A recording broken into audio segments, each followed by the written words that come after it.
I was born in Mississippi, and I came to Chicago when I was 8 years old.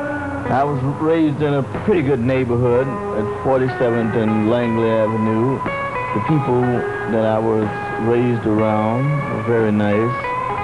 Most of the people in the neighborhood were big churchgoers.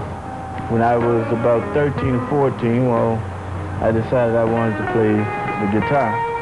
So I played the street corners with my little wash tub group, and we used to pass the hat around, and at the age of 19, I had to figure out some way to do something better than what I was doing. So one day I decided I would just walk up the street and look around.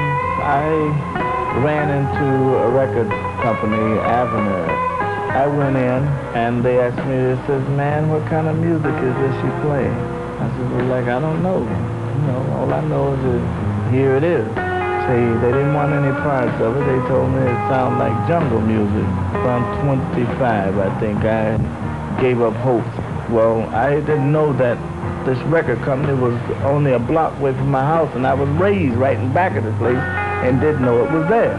I walked around the front, and I happened to see one of the fellows, and I said, "Hey, man, it's a record-making place or something like this. You know, they make records, or they do tapes, you know, dub cutting and stuff like this, you know."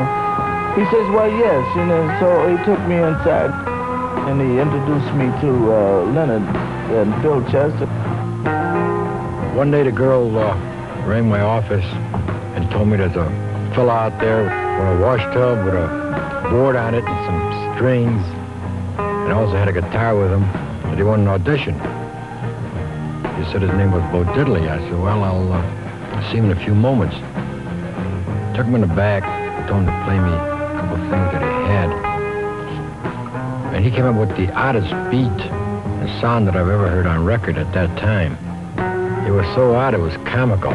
My brother and myself, we saw something in him. Told him, gave him a few ideas. Told him to come back when he has it down.